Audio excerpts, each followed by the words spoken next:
그리스도의 마음. 빌립보서 2장 1절에서 11절 말씀입니다.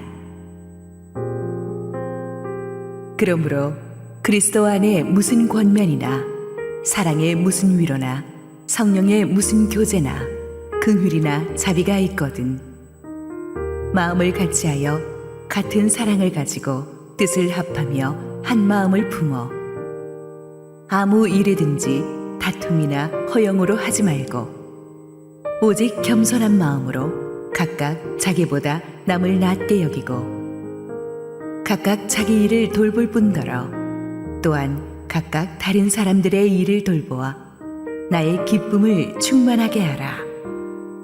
너희 안에 이 마음을 품으라. 곧 그리스도 예수의 마음이니 그는 근본 하나님의 본체시나 하나님과 동등됨을 취할 것으로 여기지 아니하시고 오히려 자기를 비워 종의 형체를 가지사 사람들과 같이 되셨고 사람의 모양으로 나타나사 자기를 낮추시고 죽기까지 복종하셨으니 곧 십자가에 죽으심이라. 이러므로 하나님이 그를 지극히 높여 모든 이름 위에 뛰어난 이름을 주사 하늘에 있는 자들과 땅에 있는 자들과 땅 아래에 있는 자들로 모든 무릎을 예수의 이름에 꿇게 하시고 모든 입으로 예수 그리스도를 주라 시인하여 하나님 아버지께 영광을 돌리게 하셨느니라. 할렐루야. 우리 하나님께 감사와 영광의 박수 올려드리겠습니다. 우리 함께 기도하시고 하나님 말씀 보겠습니다. 사랑하는 아버지, 은혜를 감사합니다. 부족한 종으로 오늘도 감추시고 우리 주님 예비하신 축복의 말씀을 우리 성도들에게 들려주시옵소서. 예수님 이름으로 기도했습니다. 아멘. 지금 중동에는 여러분도 아시다시피 이스라엘의 쉴 새 없는 헤즈볼라 레바논 공격으로 인해 전운이 아주 가득합니다. 1년째 끌고 있는 이 중동 전쟁의 시작은 우리가 다 알다시피 작년 10월에 있었던 팔레스타인 무장정파 하마스의 이스라엘 기습 공격이었습니다. 안식일 새벽에 하마스는 로켓포 공격으로 이스라엘을 혼란에 빠뜨린 뒤에 전동 패러글라이더, 픽업트럭, 모터트럭, 보트 등으로 수많은 병사들을 국경 너머로 침투시켰습니다. 전향적인 애널로그 작전으로 최첨단 디지털 방어 장비의 이스라엘 방어 체계를 순식간에 무너뜨린 그들은 700명이 넘는 이스라엘 군인과 민간인들을 살상했고 100명이 넘는 사람들을 인질로 잡아 끌고 갔습니다. 그리고 SNS를 통해서 영상을 공개하면서 공포감을 극대화시켰죠. 1973년 용키퍼 전쟁 이후 이스라엘 역사상 최악의 치욕이었습니다. 전 세계 사람들이 받은 충격의 이유는 그것입니다. 우리가 알다시피 이스라엘은 막강한 군사력과 모사드 같은 세계 최고 정보기관을 가진 나라인데 그런 이스라엘이 어떻게 모든 면에서 열세인 하마스에게 이렇게 속수무책으로 허를 찔렸던가? 그것은 이스라엘의 내부 분열 때문이었습니다. 부패 혐의로 기소된 벤자민 나타나요 총리가 재집권한 뒤에 자신을 단죄했던 대법원의 총리 탄핵을 무효화시켜버리는 거의 셀프 파돈의 방탄 입법을 강행했습니다. 이에 이스라엘 전 국민이 분노하면서 전국적으로 거센 반정부 시위가 일었죠. 그래서 수십만 시위대와 경찰이 대치하는 이 혼동 상황이 반년 가까이 계속됐습니다. 공무원들이 시위에 나서고 이스라엘이 자랑하는 예비군이 복무를 거부하고 현역 군인마저 동요할 정도였습니다. 정보기관들끼리도 서로 정보를 나누지 않았습니다. 이런 극도의 이스라엘 내부 분열 상황을 바라보던 서방 언론은 지금 이스라엘은 사실상 내전 상태나 다름없다고 표현할 정도였습니다. 바로 이때였습니다. 하마스가 이스라엘을 침략한 때가. 그들은 이스라엘 내부 혼란의 빈틈을 정확하게 노렸던 거예요. 우리가 여기서 배우는 교훈, 아무리 강한 나라도 내부가 분열하기 시작하면 반드시 흔들리게 되어 있습니다. 역사상 그 어떤 제국도 외부의 침략만으로 무너진 경우는 없었습니다. 내부가 분열되어 있었기 때문에 무너진 거예요. 우리나라도 일제 침탈 당하기 전에 오랜 수백 년의 당파 싸움으로 내부가 극도로 분열되어 있었기 때문에 취약해진 거예요. 영적 전쟁도 마찬가지입니다. 마귀는 분열하기 시작하는 교회를 반드시 치고 들어옵니다. 교회가 한때 크고 역사가 깊고 부흥을 체험했다 할지라도 일단 서로 싸우고 분열하기 시작하면 기쁨이 사라지죠. 그러면 영적으로 무기력해집니다. 그래서 성경은 교회가 하나 되는 것이 얼마나 중요한지를 입이 부르트도록 강조하는 거예요. 서로 사랑하는 것이 얼마나 중요한지를, 사랑을 잃어버리고 미움의 영이 그 교회를 장악하기 시작하면 그 교회는 그다음부터 끝나는 거예요. 지난주 설교에서 우리는 세상 속에서 살 때 복음에 부끄럽지 않게 살아야 한다는 걸 배웠죠. 세상에 어떻게 타락한다 한들, 아무리 교회를 핍박한다 한들 우리는 세상과 다르게 살아야 됩니다. 그래서 로마가 타락하고 교회를 핍박했다고 하지만 초대교회 성도들이 이를 견디면서 세상과 다르게 살면서 핍박자들을 전도했습니다. 무엇보다도 바울은 교회가 영적인 전쟁에서 스스로를 지키려면, 마귀에게 틈을 주지 않으려면 서로 사랑해야 한다는 것을 강조합니다.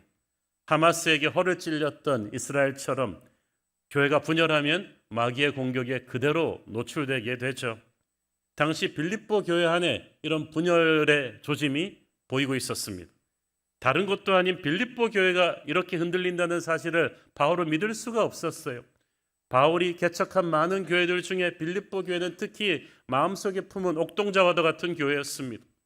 그 교회는 아시아로 가려 된 바울의 발길을 하나님이 돌이키셔서 유럽으로 가게 해서 2차 선교 여행 때 첫 번째로 탄생시킨 유럽 최초의 교회였어요. 교회 탄생 초기부터 고난과 어려움이 많았지만 굉장히 빠르게 성장하고 항상 의리가 있어가지고 바울을 챙겨주던 따뜻하고 다이나믹한 교회였습니다. 그래서 바울의 기쁨이와 자랑거리가 되던 교회였는데 그 교회가 다른 문제도 아닌 내부 분열로 흔들린다. 바울의 마음이 얼마나 참담했겠습니까? 서로 사랑해야 될 교회가 분열할 때 안타깝게도 이 원인 제공은 외부에서 하는 게 아닙니다. 대부분 교회에 영향력 있는 지도자들의 충돌입니다. 추후 빌립보서 4장에 나오지만 빌립보 교회의 갈등의 중심에는 유오디아와 순두계라는 여자 집사들이 있었습니다. 어떻게 여자 집사들이 교회를 갈라놓을 정도로 분열을 시키나? 원래 빌립보 교회가 우먼 파워가 센 교회였어요. 초창기 빌립보 교회 개척할 때 예배를 어디서 드렸는지 기억하시죠? 옷감 장사 루디아의 집에서 드렸어요. 요즘으로 치면 패션 업체 CEO 같은 분인데 그렇기 때문인지 빌립보 교회는 여성들의 리더십이 아주 강했습니다. 그 중에서 대표적인 인물이 아마 유오디아와 순두계였던 것으로 사료됩니다. 둘 다 믿음이 좋았어요. 은사도 많고 사역도 많이 해가지고 교회 내에 따르는 사람들이 많았죠. 그런데 그 양대 산맥이 충돌하니까 문제가 커진 거죠. 교회 분열은 항상 영향력이 큰 사람들로 인해 일어납니다.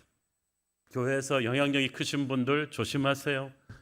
CS 멘토 많이 하시고 순장도 오래 하셔가지고 분순한 것도 많고 여러분을 믿고 따르는 사람들이 많을 때, 그래서 여러분이 집사도 되고 장로도 되고 이렇게 목회자가 되었을 때 여러분이 가지는 영향력은 선하게 쓰일 수도 있고 악하게 쓰일 수도 있는 힘이에요. 여러분 리더가 교만해지면 그를 따르는 사람들까지도 서로 싸우게 돼 있죠. 겸손한 리더는 싸우지 않아요. 그러나 유오디아와 순두계는 교회를 하다가 지나친 경쟁심으로 인해 서로 대립했기 때문에 그들의 추종자들까지 편을 갈라서 빌립보 교회를 분열시키고 있었습니다. 지도자들의 교만이 서로 충돌할 때 교회는 분열됩니다. 바울은 그래서 본문 2절에서는 마음을 같이하여 한 마음을 품으라고 해놓고 나서 3절부터는 겸손에 대해서 이야기를 합니다. 시작. 아무 일에든지 다툼이나 허용으로 하지 말고 오직 겸손한 마음으로 각각 자기보다 남을 낮게 여기고. 자, 여기서 아무 일에든지 다툼으로 하지 말라고 했는데 이 다툼이라는 말은 헬라어로 불필요한 경쟁의식이라는 뜻을 담고 있습니다. 교만은 본질적으로 등수를 따집니다. 잘하고 못하고 상관없이 내가 저 사람보다만 잘하면 돼요. 교만은 절대 가치가 아니에요. 남과 자기를 비교하는 데서부터 시작합니다. 내가 99점을 맞았다 해도 나보다 1점 더 맞아서 100점 맞은 사람이 있는 한 결코 나는 행복하지 않습니다. 그게 교만이에요. 그래서 항상 교만한 사람들은 실력도 있고 뭔가 이룬 사람들이 여기 휩쓸려요. 자기가 이룬 것을 남이 좀 알아주기를 바라는 마음이 있거든요. 바울이 아무 일에든지 다툼으로 하지 말라 그런 것을 봐서 이 아무 일은 세상 일이 아니라 교회 사역이었던 게 분명한데, 교회 사역을 한다 할지라도 어떤 마음으로 하는가가 중요합니다. 겸손하지 않은 마음으로 사역을 하면 사역을 하면서 마음이 강팍해져요. 다툼이다 허영으로 하지 말라. 다툼이 이 불필요한 경쟁의식이라면 허영은 문자 그대로 vain conceit, 허무한 영광이에요. 여러분, 교만은 허무한 영광입니다. 자기 자랑 실컷 하고 난 사람이 하고 나서 성령 충만해지던가요? 기쁨과 평안이 파도처럼 몰려옵니까? 솔직히 썰렁해져요. 자기도 썰렁하고 남도 썰렁하고 공허해지는 거죠. 3절 후반부에 보면은 오직 겸손한 마음으로 각각 자기보다 남을 낮게 여기라고 했죠. 이 말을 거꾸로 하면 교만한 사람은 항상 자기를 남보다 낮게 여기는 사람입니다. 자기 자랑을 많이 하는데 좀처럼 남 칭찬하는 법은 없어요. 이런 사람들끼리 모이면 어떻게 되겠어요? 결국 누가 더 잘났는지 끝장을 봐야 하니까 다툼이 일어날 수밖에 없어요. 교만한 사람들은 남과 화목할 줄 몰라요. 툭하면 부딪히면 싸우죠. 요즘 넷플릭스에서 아주 유명한 흑백 요리사도 보면은 흑수저들과 백수저들 아주 톱들이 이렇게 부딪힐 때 보면은 처음에는 유명한 백수저들이 이길 것 같았는데 너무 잘난 사람들이 모이다 보니까 회의가 안 되죠. 리더에게 힘을 못 실어주는 거죠. 교만한 사람들이 모이면 팀워크를 만들기가 어렵습니다. 툭하면 싸웁니다. 여러분이 자꾸 뭔 일을 하면서 툭하면 싸우는 기질이 있다면 교만한 거죠. 겸손한 사람들은 형제들과 화목합니다. 근데 자아가 센 사람들이 서로 부딪히면 그를 따르는 사람들도 같이 부딪히기 때문에 싸움의 스케일이 커져요. 교회가 분열되는 거죠. 우리는 교만의 반대가 자기 비하라고 생각합니다. 막 자기는 아무것도 아니라고 막 남의 칭찬도 거절하고 일부러 자신을 낮추는 말과 행동을 너무 오버해서 하는 거죠. 그러나 그것은 또 하나님이 원하시는 모습이 아니에요. 교만의 반대는 자기 비하가 아니라 하나님 중심주의입니다. 우리 교만은 한마디로 나를 너무 많이 생각하는 게 교만이에요. 거울을 너무 많이 쳐다보고 있어요. 거울에서 눈을 떼서 우리는 하늘을 향한 창을 통해 예수님을 좀 더 많이 생각해야만 합니다. C.S. 루이스가 말하기를 교만한 사람은 항상 밑에만 내려다보고 있다. 그러느라고 바빠가지고 위에 계신 분을 쳐다볼 틈이 없다. 그러니까 위에 계신 분을 닮아갈 수가 없는 것이다. 서로 갈등하고 있는 빌립보 교회, 그 원인이 되었던 지도자들끼리의 이고 싸움, 이 해법으로 바울은 너 서로 만나서 서로 대화하라 그러지 않고 예수 그리스도에게 시선을 집중하라고 합니다.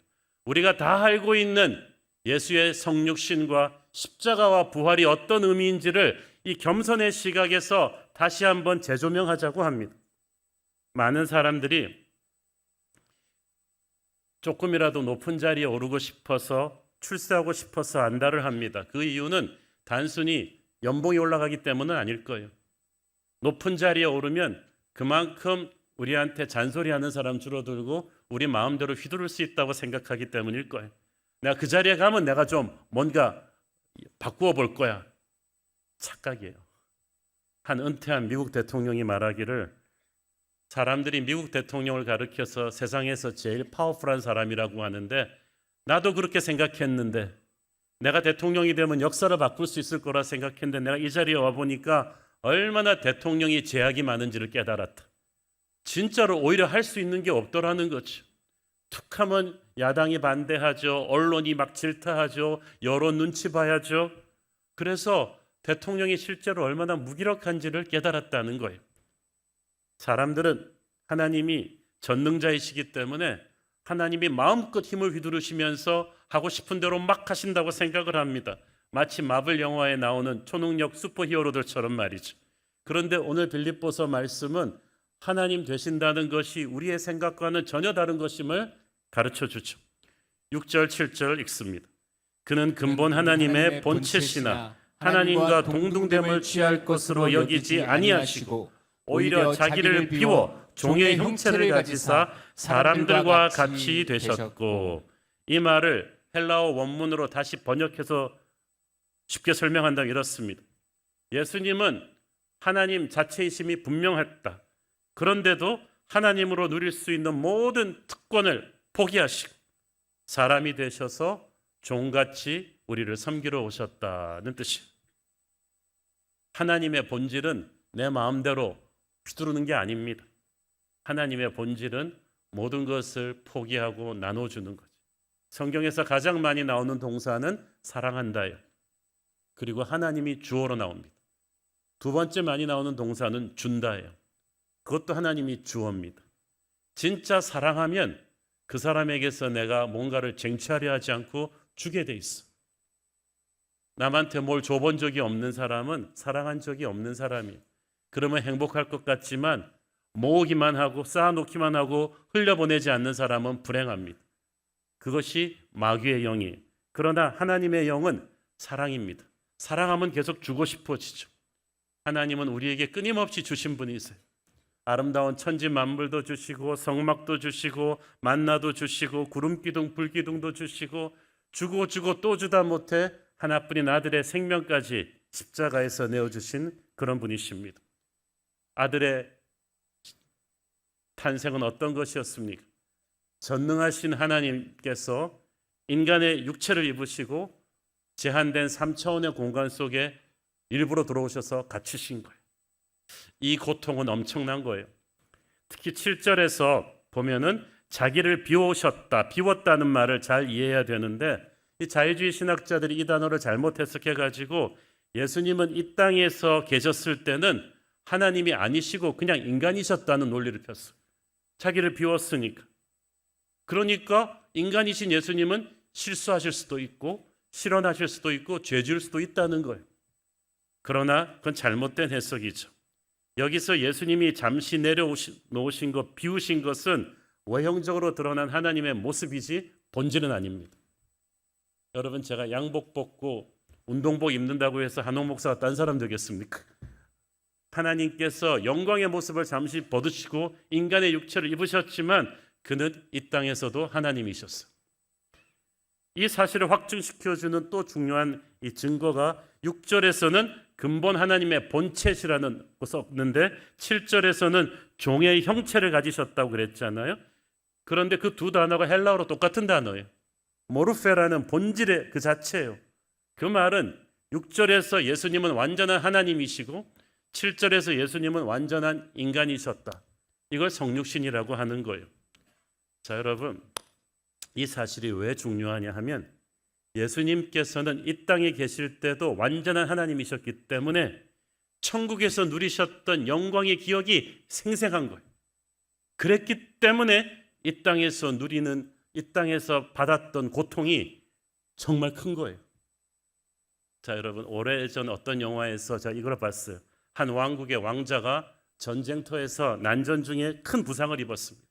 낙마에서 낭떠러지 밑으로 굴러떨어지고 폭풍우가 치던 밤이었기 때문에 병사들도 왕자를 찾을 수가 없었어요. 그래서 한참 떨어져서 정신을 잃고 다행히 시골 농부에게 발견되었습니다. 그래서 그 마을에서 치료를 받고 회복되어서 살게 되는데 문제는 낙마할 때 충격으로 과거의 기억이 없어져 버린 거야. 그 한국 드라마 영화의 아주 일반 보편적인 시나리오죠. 기억 상실. 그래서 자기 신분을 모른 채 자기가 평민인 줄 알아요. 그래서 시골 사람들 사이에서 막 초가집에서 낡은 집 거친 음식을 먹어도 별 불편이 없어요. 왜? 왕자 때 기억이 없어. 그런데 예수님의 성육신은 그런 게 아니라는 말이에요. 예수님은 이 땅에서도 저 천국의 영광이 생생하셨어요. 기억이. 그래서 예수님이 이 땅에서 천국 말씀을 많이 하시고 천국에서의 그 영광이 생생하시기 때문에 이 땅에서 아무리 돈 많은 사람 만나도 권력자를 만나도 전혀 예수님이 기죽지 않으셨잖아요. 이 땅에선 돈 한 푼 없으셨지만 아주 평범하게 사셨지만 한 번도 뭐 부러워하거나 기죽어 본 적이 없어요. 우리도 그렇잖아요. 제3세계 여행자로 갈 때 우리가 뭐 거기서 뭐 부러워할 게 없잖아요. 여기 집이 있으니까. 예수님이 그러셨어요. 그렇지만 또 상대적으로 천국의 기억이 생생했기 때문에 예수님이 이 땅에서 사시는 거는 우리보다 고통이 1000만 배 더한 거예요.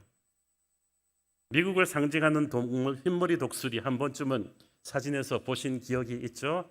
눈빛부터 애가 카리스마가 있어요. 그런데 이 내셔널 지오그래픽 같은 영상을 보면 그랜드 캐년 같은 데를 이 친구가 활강을 합니다. 멋있잖아요. 이 날개를 펴면 최대 크기가 2m 40, 50이 훨씬 넘습니다. 그러니까 레오나르도 다빈치가 이런 새 활강하는 모습을 보면서 행글라이더 모형을 스케치했었죠.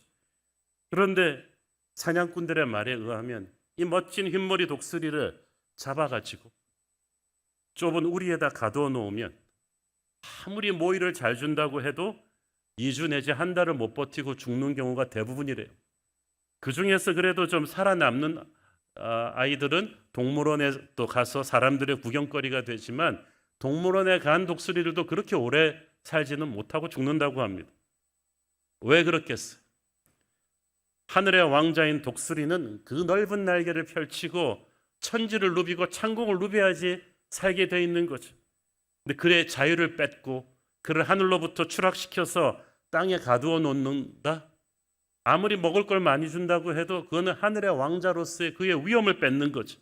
미물이지만 그는 그 치욕과 고통을 견디지 못하고 죽는 거예요.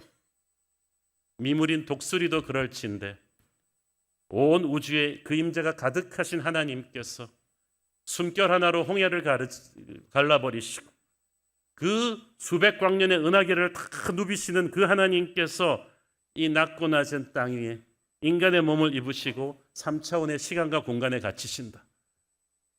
얼마나 힘드시겠어요. 우리도요, 저 같은 사람 폐쇄공포증 있어갖고 좁은 엘리베이터 고장나서 갇히면요 견디지를 못하겠는데 저 넓고 넓은 우주를 다스리시던 분이 이 작은 3차원의 세상에 갇히셨다는 것 자체가 죽음과도 같은 고통입니다. 잘 살아봤기 때문에, 천국의 주인이시기 때문에 그런 거죠.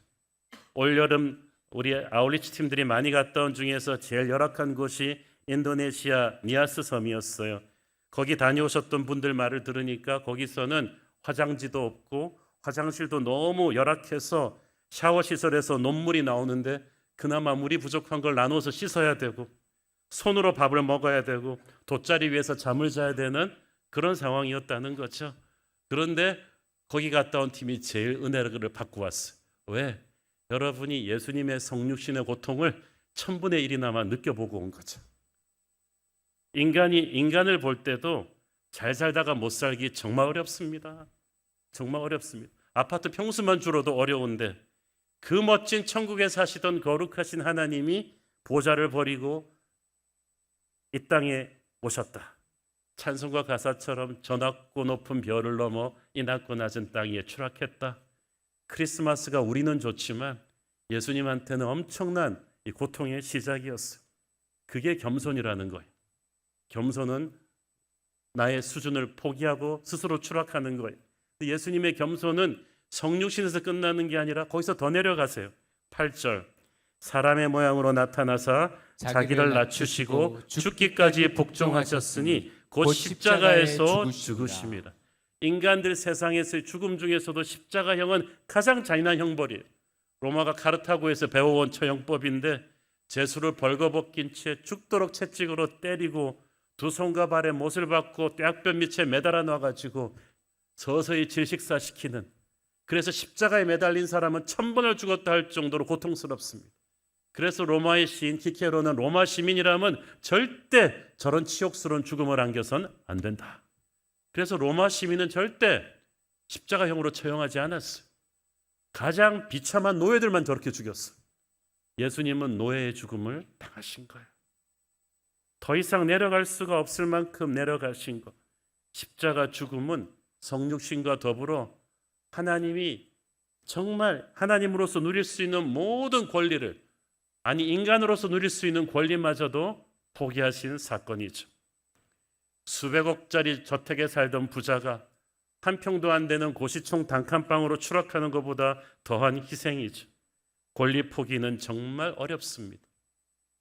우리 인간들끼리도요, 이 자기 직분과 노력에 상응하는 대가를 누리고 싶어요. 전직 고위공직자들 임기 마치고 물러나기 전에 사회 적응 훈련 받습니다. 군 고위 장성들이 그래요. 사회 적응 훈련을 뭐 받는지 아세요? 주민센터 혼자 직접 가는 법, 여권 자기가 직접 발급받아 보는 법, 전화로 뭐 이런 거 직접 개통하는 법, 쿠팡으로 내가 직접 주문해 보는 법, 이런 걸 가르치는 거예요. 왜냐하면 한 번도 자기 손으로 해본 적이 없어요.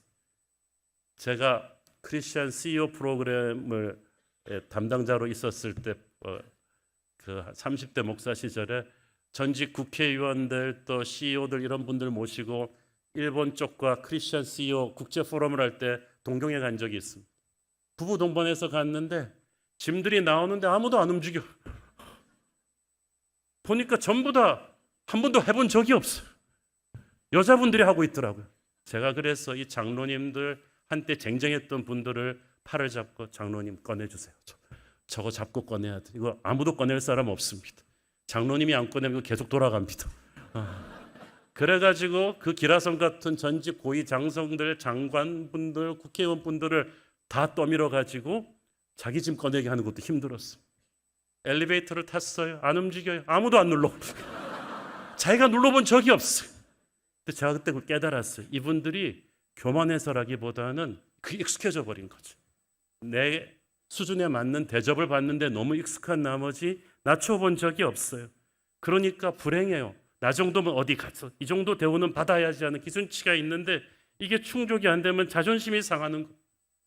인간들끼리도 그런데 예수님은 도대체 어느 수준의 의존을 받아야겠습니까? 국회의원, 대통령이 받는 의존도 다른데 하늘의 왕자이신 주님께서 모든 의존을 포기하시고 십자가 죽음으로 더 이상 내려갈 수 없는 데까지 내려가셨다. 이게 바울한테 충격이었어요. 한때 영적인 교만이 충만했던 율법학자 엘리트 바울은 십자가 앞에서 무너졌어요. 그래서 갈라디아 교회 보내는 서신에서 나는 그리스도와 함께 십자가에 못 박혔다. 고린도 교회 보내는 서신에서는 내가 십자가 외에는 자랑하지 않겠다. 지금 빌립보 교회에서도 십자가의 영광을 강조하고 있지 않아요? 잘난 사람들끼리 경쟁하며 피곤하게 살던 바울의 교만이 십자가의 예수의 겸손 앞에서 부서져 버린 거죠. 겸손한 사람은요, 땅의 보상을 바라지 않습니다. 우리가 자꾸 땅에서 보상받으려 그러니까 교만한 거지, 겸손한 사람은 하늘의 보상을 바라봅니다. 그 말은 하나님이 높여주실 때까지 기다리는 거예요. 예수님을 높이신 분은 하나님이셨죠. 9절 11절 읽습니다. 이러므로 하나님이 그를 지극히 높여 모든 이름 위에 뛰어난 이름을 주사 하늘에 있는 자들과 땅에 있는 자들과 땅 아래에 있는 자들로 모든 무릎을 예수의 이름에 꿇게 하시고 모든 입으로 예수 그리스도를 주라 시인하여 하나님 아버지께 영광을 돌리게 하셨느니라. 여기서 하나님이 그를 지극히 높였다는 말은 올릴 수 없을 때까지 올리셨다는 거죠. 가장 낮은 데까지 내려가셨던 예수님을 하나님이 가장 높은 곳으로 올리셨어. 이런 대반전 드라마가 성경의 주제예요. 예수님이 가시는 곳마다 최악에서 최상으로 바뀌었죠. 물이 변화해 포도주가 되고 거친 파도가 잠잠해지고 장님이 눈을 뜨게 되고 죽은 사람이 생명을 얻어 일어났는데 최고의 역전 드라마는 주님의 십자가 죽음과 부활이었습니다. 사람들이 못 박아 죽인 예수를 하나님이 하늘 보좌에 높이시고 사람들이 준 가시 면류관을 벗기시고 하늘의 면류관을 씌워주셨어요. 여러분, 우리가 우리를 높이면 불안합니다. 금방 떨어집니다. 사람들이 시기합니다. 그러나 하나님이 높여주시면 그게 진짜 영광인 줄로 믿습니다. 하나님의 높여주심을 기대하고 사는 사람은 교만할 필요가 없죠. 바울은 성령이 주시는 감동으로 이 예수님을 높이신 하나님께서 마지막 날에는 모든 백성 족속 방언이 주님의 영광 앞에 무릎 꿇게 될 것을 성령의 눈으로 보고 선포하고 있습니다. 바울은 자아가 센 두 여집사의 갈등으로 시작된 빌립교 교회 분열을 바라보면서 딴 거 얘기하지 않습니다. 다시 기본으로 우리 주님의 성육신과 십자가 죽음과 부활의 의미가 무엇인지, 거기에 담겨있는 겸손의 메시지의 본질이 무엇인지를 묵상하라고 하는 거예요. 세상 사람들이 생각하는 겸손은 예의범절의 분야예요. 인사하고 따뜻하게 웃고 존댓말을 쓰는 대한항공에서 가르치는 서비스 트레이닝입니다. 그러나 그것은 겸손의 모양이지 본질은 아니에요. 성경이 말하는 겸손은 그 정도 수준이 아니에요. 여러분, 교만과 겸손의 문제는 단순한 매너나 예의 범절의 문제가 아니에요. 그거보다 훨씬 심각해요. 인간의 타락한 원죄의 핵심에 교만이 있어요. 오늘 본문에 예수님이 가신 길에 정반대를 간 존재가 바로 사탄의 우두머리 루시퍼 아니에요? 루시퍼는 한때 하나님이 너무 아름답게 창조하셔서 지혜롭게 하셔서 천국의 예배를 총괄했던 천사장이었는데 자기 분수를 알고 하나님을 섬기며 겸손히 살았더라면 그 이름을 영원 속에 남겼을 텐데 그만 교만해가지고 자기도 하나님같이 되려고 하다가 천국에서 쫓겨난 존재 아닙니까? 그러고 나서 어떻게 했어요?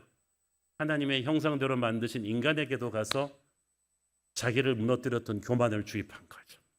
선악과는 단순히 과일 하나 따먹은 사건이 아니에요. 하나님과 같이 되려고 했던 하나님의 그어놓은 선을 넘어간 사건이죠. 결국 그 교만의 유혹에 무너진 인간은 죄의 노예가 되어 에덴에서 쫓겨났죠. 그러니까 우리가 이렇게 타락해서 죄 많은 세상으로 떨어지게 된 이유가 바로 교만이었어요. 그래서 교만이 무서운 거예요. 루시퍼의 본질이에요. 악마 루시퍼가 다이렉트로 힘을 주는 것이 교만한 거죠. 첫째 아담의 교만으로 죄의 노예가 된 인류를 둘째 아담 예수 그리스도의 겸손한 추락이 뒤엎은 거예요. 하나님이 인간의 육체를 입으신 성육신이 바로 그거죠. 그리고 거기서 한 단계 더 내려간 십자가의 죽음, 교만이 인간을 타락시킨 사탄의 저주였다면 그 저주의 사슬을 끄는 것이 예수의 겸손인 줄로 믿습니다. 그 예수를 구주로 영접하는 그 순간부터 그 예수님의 겸손의 DNA가 우리 안에도 들어오는 거예요. 그래서 세상 살면서 세상의 노예로 살 때 우리가 세상 같아져 세상의 그 교만과 경쟁의식으로 가득 찼는데 예수님이 들어오시면서 그 세상의 독성이 빠지기 시작한 줄로 믿습니다. 우리를 사단의 소나기에서 벗어나게 하는 가장 강력한 무기가 바로 예수의 십자가에서 흘러나오는 겸손인 줄로 믿습니다. 겸손인 믿음의 본질과 관련이 있어요. 교만하면요, 믿음이 건강할 수가 없어요. 믿음이란 자기 자신이 아무것도 아님을 인정하고 하나님의 선을 꽉 의지하는 건데, 교만한 사람은 자아가 충만한데 자기 능력을 그렇게 믿는데 하나님을 어떻게 믿겠어요? 믿어도 그냥 느슨하게 잡겠죠. 교만한 사람한테는 사람들의 시선이 너무 중요해요. 좋아요가 얼마나 많이 달리는가? 굉장히 신경을 쓰죠. 여론조사가 얼마나 나오는가? 인기투표가 얼마나 나오는가? 그래서 우리는 사람의 눈을 신경 쓰며 지금도 살고 있어요. 여러분이 물건 살 때 진짜 필요해서 사는 경우가 많습니까? 딴 사람들한테 기죽기 싫어서 사는 경우가 많습니까? 대부분 후자 아닙니까? 사놓고 별로 입지도 않고. 예수님께서는 너희가 항상 사람의 눈을 너무 의식하니까 교만의 소나기에서 벗어날 수가 없다는 거죠. 하나님의 영광을 받아들일 틈이 없다는 거예요. 요한복음 5장 44절 보세요. 너희가 서로 영광을 취하고 유일하신 하나님께로부터 오는 영광은 구하지 아니하니 어찌 나를 믿을 수 있느냐? 너희들 믿음이 지금 어떻게 진실할 수 있느냐는 거죠. 사람들의 좋아요만 기다리고 하나님의 좋아요를 갈급해하지 않으니 어찌 너희의 믿음이 건강할 수가 있냐는 거죠. 교만하면 믿음이 힘을 잃어요. 그래서 예수님의 기적의 수혜자들은 대부분 겸손한 사람들이었어요. 신앙 경륜이 오래되어도요, 이 교만과의 싸움 이기는 거 쉽지 않습니다. 이걸 우리가 예수님의 제자들 보면 알 수 있어요. 여러분, 예수님의 설교를 라이브로 가장 많이 들은 사람이 누구겠어요? 제자들이에요. 설교 듣는 정도가 아니라 이 커피 브레이크를 예수님이랑 직접 해본 사람이 제자들이란 말이죠. CES를 예수님한테 직접 받은 사람들이에요. 얼마나 성경 공부 잘했겠어요? 예수님의 기적을 현장에서 눈으로 가장 많이 본 사람이에요. 저는 혹시 타임머신이 가능하다면 주님 모시고 한 달이라도 같이 다니고 싶은데, 야, 상상스러운 설교를 라이브로 들으면 어떨까? 내 앞에서 주님이 거친 파도를 잠잠케 해주시면 어떨까 기분이. 오병이어 기적을 그 빵을 먹어보면 기분이 어떨까? 평생 주님을 의심하지 않겠을 것 같아. 이런 제자들이 그걸 3년 동안에 했는데 이런 제자들이 교만의 덫을 뿌리치지 못했어요. 어쩌면 3년 내내 그들을 사로잡았던 딱 하나의 주제는 누가 더 큰 자냐. 누가 더 큰 자냐. 그 말은 내가 제일 큰 자인데 이것들이 나를 알아주지 않네. 그거야. 예수님한테 직접 가르침을 받은 제자들도 이럴진데 우리가 안심할 수 있어요? 목사라고 안심되나요? 장로가 되면 안심되나요? 천만의 말씀. 교만의 유혹은 우리가 어느 정도 위치에 갔을 때 더 오게 될 것입니다. 우리가 영향력이 있기 때문에 마귀가 우리를 쓰러뜨리면 교회를 어지럽게 할 수 있는 줄 잘 알거든요. 그래서 거룩함으로 시작했다가 영으로 시작했다가 육으로 끝마치게 되는 경우가 너무나 많아요. 성가대 안에도 내려놓고 해외로 간 선교사님들 안에도 미래 목회자들이 공부하는 신학교 안에도 이 교만의 문제는 치열합니다. 다 자기 믿음, 자기 사역, 자기 교회가 최고라고 하면서 부딪히니 어떻게 우리가 힘을 받겠어요?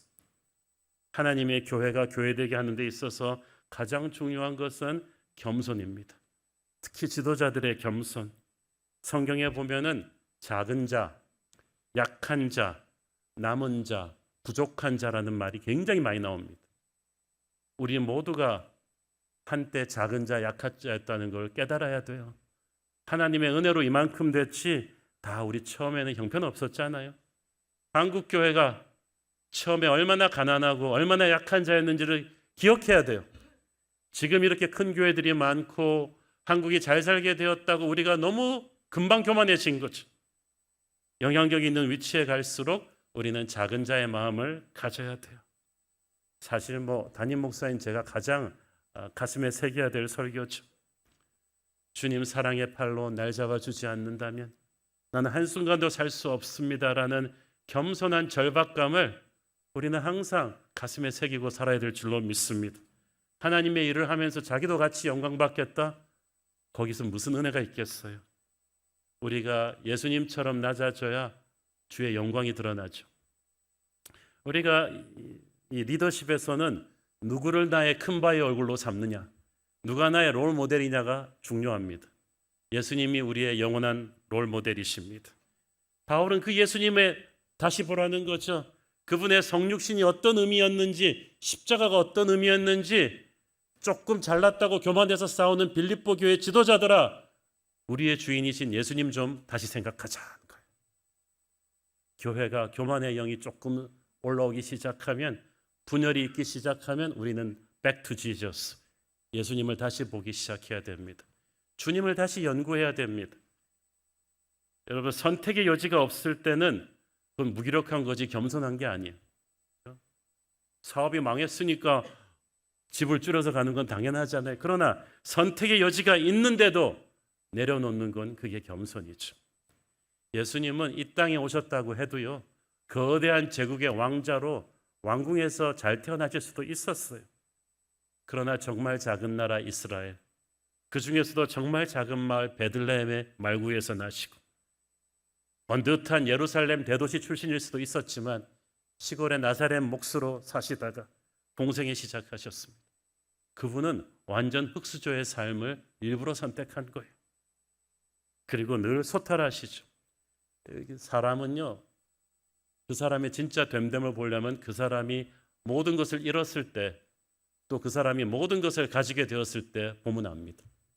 광야 끝자락에 떨어졌을 때와 성공의 정점에 갔을 때 그 사람이 초지일관하고 있다면 예수님을 닮은 겸손한 사람이죠. 예수님은 최고의 권력자 앞에 섰을 때나 가난한 이방인 여인 앞에 섰을 때나 행동 거지가 똑같았어요. 우리는 안 그러잖아요.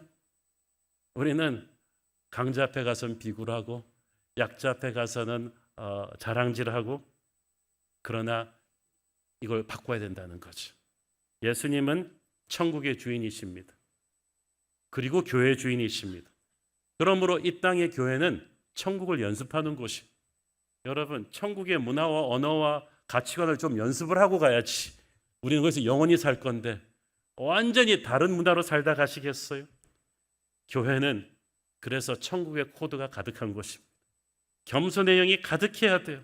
천국의 주인이시고 교회의 주인이신 예수님을 본받기 위해 몸부림쳐야 돼요. 우리가 진짜 겸손해지는 것은 허리 숙이고 인사하는 에티켓 훈련 받을 때가 아닙니다.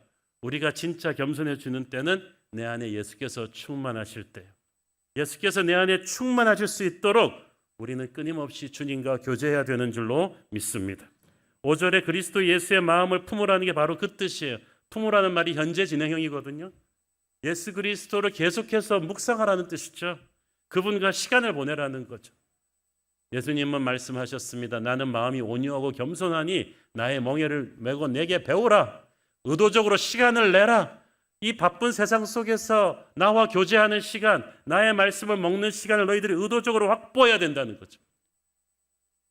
교만한 사람은 100% 예수님과 시간을 보낼 틈이 없는 사람이 너무 바빠가지고, 그러면 그는 세상의 영 교만에 젖을 수밖에 없어요. 겸손한 사람은 제가 100% 확신할 수 있습니다. 주님과 보내는 시간이 세상과 보내는 시간보다 훨씬 많은 사람이. 여러분이 유튜브 보고 넷플릭스 보고 친구들과 잡담하는 시간이 기도하고 말씀 보는 시간보다 훨씬 많은데 어떻게 겸손해요? 세상의 영에 그렇게 많이 접촉하면서. 우리가 예수의 영으로 충만하려면 주님과 물리적으로 보내는 시간을 더 늘려야 돼요. 그래서 우리 교회 모든 사역팀들한테 제가 드린 지침, 회의는 짧게 기도는 길게. 왜 그러겠어요? 여러분이 회의를 길게 하면은 갈등이 생겨요. 그 갈등을 희석시키는 방법은 오직 하나, 겸손하신 주님께 기도해서, 함께 기도해서 이거를 정화시키는 것뿐이에요. 온유하고 겸손하셨던 예수님, 힘을 가졌으면서도 휘두르지 않으셨던 예수님을 우리가 더 자주 만나고 그분의 임재 앞에 거하게 되면 우리 안에 들어오는 교만이 들어오다가 죽습니다. 내가 별로 중요하지 않게 되고 하나님이 더 중요해지죠. 세상 사람들은 공식이 다 똑같아요. 전부 다 어떻게든 자기를 높이려다가 루시퍼처럼 추락합니다. 근데 하나님의 백성들은 예수님을 본받아 낮은 자리로 찾아가요. 초창기 한국에 오셨던 선교사님들처럼 보니까 선교사님들이 영국과 미국 그 당시 제일 잘 살던 나라에서 명문가의 자제들이고 좋은 대학을 나왔고 20대 중반의 젊은이들이었어요. 그런 분들이 왜 모든 게 불편한 조선 땅에 왔겠어요? 이 땅에 오신 예수님의 겸손이 그들 안에 있었기 때문 아니겠습니까? 하나님과 항상 동행하는 사람들은 저도 모르게 겸손해집니다. 그런 사람들이 모이면 교회는 화목합니다. 서로 사랑할 수가 있죠. 그런 교회가 결코 마귀가 흔들 수 없는 교회인 줄 믿습니다. 자기보다 남을 낮게 여기는 겸손, 예수님을 닮은 겸손이 교회를 교회되게 하는 줄 믿습니다. 기도하겠습니다. 주님 은혜를 감사합니다. 우리가 세상과 접촉하면서 우리도 모르게 교만해졌습니다. 세상의 영에 휩쓸려서 그렇습니다. 남을 우리보다 못하게 여겼습니다. 용서해 주십시오. 하나님, 오늘 다시 한번 예수님의 십자가를 바라봅니다. 예수님의 성육신, 크리스마스의 의미가 무엇인지를 바라봅니다. 주님을 바라보며 주님의 겸손으로 충만해지게 하옵소서. 예수님 이름으로 기도했습니다. 아멘.